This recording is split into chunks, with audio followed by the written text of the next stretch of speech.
প্রধানমন্ত্রী নরেন্দ্র মোদীর বিরুদ্ধে ইসিতে 20,000 নাগরিকের চিঠি। ভারতের রাজস্থানে গত রোববার প্রধানমন্ত্রী নরেন্দ্র মোদী এক নির্বাচনী বক্তৃতায় তীব্র মুসলিম বিদ্বেষী বক্তব্য দিয়েছেন বলে অভিযোগ করেছে বিরোধী দলগুলো। মোদীর বিচার চেয়ে নির্বাচন কমিশনে প্রায় 20,000 ভারতীয় নাগরিকের চিঠি জমা পড়েছে। চিঠিগুলোতে ভারতের প্রধানমন্ত্রী নরেন্দ্র মোদীর নির্বাচনী প্রচারণায় নিষেধাজ্ঞা দেওয়ারও দাবি জানানো হয়েছে। তবে নির্বাচন কমিশন এখনও এ বিষয়ে কোনো মন্তব্য করেনি। তারা বলছে, নির্বাচনী জনসভায় মোদী যা বলেছেন তা ভয়ঙ্কর। কমিশন ব্যবস্থা না নিলে নির্বাচনী সংস্থার বিশ্বাসযোগ্যতা ও স্বশাসনের চরিত্রকে প্রশ্নের মুখে দাঁড় করাবে।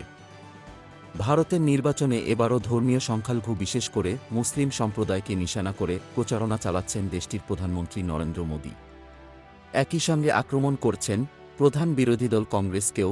সম্প্রতি রাজস্থান ও উত্তরপ্রদেশে পরপর দুটি নির্বাচনী জনসভায় কংগ্রেসকে লক্ষ্য করে নরেন্দ্র মোদী বলেন, ক্ষমতায় এলে তারা সাধারণ মানুষের ধনসম্পত্তি দখল করে মুসলমানদের মধ্যে বিলিবাটোয়ারা করে দেবে।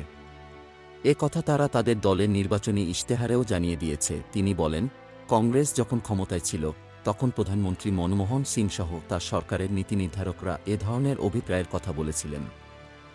এই কংগ্রেসকে জনগণ ভোট দেবে কিনা, তারা কি চান তাদের কষ্টার্জিত সম্পত্তি, যারা শুধু কারি বাচ্চার জন্ম দেয়, তাদের মধ্যে বাটোয়ারা হোক, তাদের সম্পদের মালিক হোক অনুপ্রবেশকারীরা?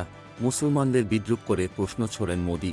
ভারতের প্রধানমন্ত্রীর এমন বক্তব্যের পর দেশটির সংখ্যালঘু সম্প্রদায় মুসলিমদের মধ্যে আতঙ্ক বেড়েছে।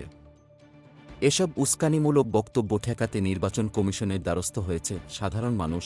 তবে 2 দিন পেরিয়ে গেলেও ভারতের নির্বাচন কমিশন নিরুত্তর। কোনো ব্যবস্থা গ্রহণ তো দূরের কথা, মন্তব্য পর্যন্ত করেনি তারা। আর এ অবস্থার মধ্যে দ্বিতীয় দফার নির্বাচন অনুষ্ঠিত হবে শুক্রবার। Golam Mostafa, desk report, BE news.